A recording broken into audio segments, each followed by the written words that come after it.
Hey guys, you're welcome into the next video concerning Mt4. So this is the second video that we're having for the Mt4 application. It's a continuous of the previous video where we talked about uh, Mt4, introduction to Mt4 and what actually it's being used for. So in today's lecture, I want to show you how to utilize the Mt4 application. Already, I made mention of this menu button here, where you can click and go to manage account. On this manage account page, you can add a new Mt4 account by, by clicking on the plus sign. The next toolbar, the next things that we're going to be looking at is this button beneath. So the first one we will be looking at today is this arrow, this double arrow. So this double arrow is a quote list. A quote is just two currency paired together. So for example, if I have the USD and the CFA ZAF, this is going to form a currency pair. In turn, I will call it also a quote. So why we call this a quote list is made up of different currency pairs, like in this case, this case, this case. So a set of currency pairs or a list of currency pairs, that's why we call it a quote list. Now, if you notice quite well, you'll realize that at the end of each quote, as you can see, at the end of each quote, there are two prices, there are two numbers. We have this and they have the other one. So the first one is actually the ask price, and also the second one is the bid price. So the ask and the bid price have different variables at different time. Like for example, it is actually the difference between the two because it actually brings up what we call the cost of the trade. So let me show you a simple scenario here. So here,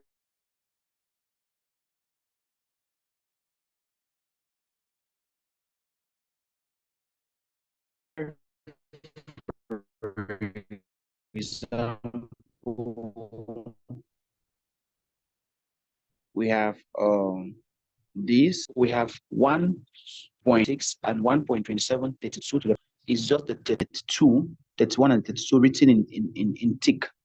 So the difference in variable is 1.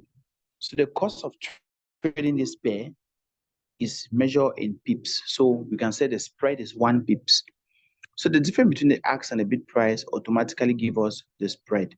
So if we take, for example, this one, the difference between the ask and the bid price here is definitely, if you take this one, the ask price, and subtract by this, the difference is going to give you the pip, which is going to give you the spread, which is measured in pips. Now, the account size or the account type that you have will determine if you are going to be paying the broker in commission type or in spread. So to me, the account type will matter. So there are some certain type of forex accounts where you are going to be paying the brokerage in terms of spread, but there are other type of accounts that you will pay in terms of commissions. So like the pro accounts, some few accounts I'm going to show you, you are going to be paying in terms of spread and or commissions. So as I've said, at different time of the days, the spread become low when the market is more active.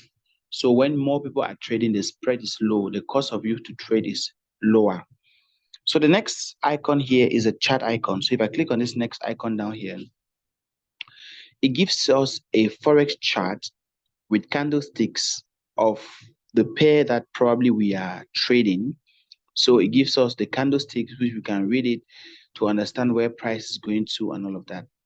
But we are not going to be using this chart to analyze, but we are going to be using a different platform where the same chart will be replicated for analysis. So I'm just showing you this for the purpose of education. So the next icon down here is basically the balance icon. So the balance icon gives us a balance of what we have as money in our account. Also, it gives us what we call the equity and the free margin. So when you have not entered a trade, your balance is equals to your equity. Your free margin is how much money you still have to left for you to trade. So I still have $500 to trade. That's why it's a free margin. My balance is my account balance. My equity is normally your running trade plus or minus your balance. So we are going to enter a trade and we will come back here to discover that this have changed. The next icon down here, which is like an envelope, gives you the history of all the trade you have placed and closed. So we are going to see it. The next one, which is like a letter, is a journal. This gives you Forex news, some basic Forex news, which you can actually read all through. It also makes sense, but it's not that really important. So let's go back to the very first icon here. So on the first icon, uh, what we can notice is that it's a quote list. The second one is the chart icon. And on the chart icon also, we have another two bar above here. So we have a plus sign, we have a function sign. And what is the use of the plus sign? So the plus sign here is basically used to help us read numbers where they have not been written. Like you see here, there are some numbers written, and then there are some spaces in between the numbers. There is nothing there. So if you wanted to read the numbers that are there, maybe for the purpose of setting up your take profit or your stop loss value, where it comes to that, you then need to click on this plus sign and then you move it up or down. So you can see this black patch. If I move up, the black patch now will be reading the numbers where no number has been written. So that is the main purpose of that plus sign. So when we are done with it, we click back on it and it goes. The function sign F here is for indicators, to add and remove indicators on your chart. So here, indicators are software that have been developed to ease trading. So let's say, for example, if I click on F plus on the main chart here, I can select this indicator called Bollinger Band. Then I take done up here. And if I go on my chart, this is a Bollinger Band. This Bollinger Band has its own principle on how to utilize it for trading. So these are called what we call trading indicators. So if you want to add indicators on your chart, you need to go to the F sign. And if you want to remove indicators from your chart, you need to also go to the F sign. So if I go to the F sign, I can take this delete button and I select the indicator I want to delete and I delete. So you see my chart has no indicator. So at the very beginning of your training, I won't train you on using indicator first. Indicators will come last because indicators are just there to assist the process. So the main thing is to understand the basics of trading. So the next icon here is like a toolbar where you can have different instruments, different tools to draw certain things on your chart, which is not that necessary here. So we just go back and we'll see the next thing. The next thing is the dollar sign. This dollar sign is a short quote to the quote list. So if I'm on a chart and I want to open another pair, I can just click on this dollar sign and it will bring to me all the quotes here. So maybe I want to switch and go to Ethereum, for example. I'll just click and the chart of Ethereum is going to open up and I can start using it. So the last thing we are going to be looking at here is this plus page on this up here. This plus page is a trade placement window.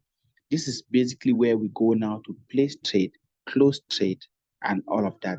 So in our next video, we are going to learn how to use the trade placement window. So a quick recap. This video simply showed you the different toolbars, the different functionalities.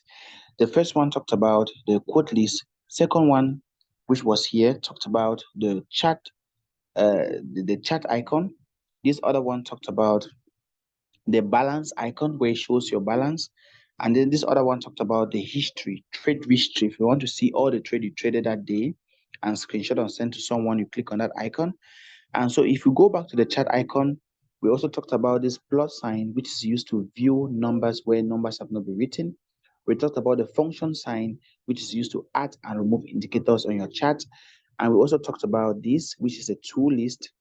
And we also talk about the dollar sign, which is actually a short form to the quote list.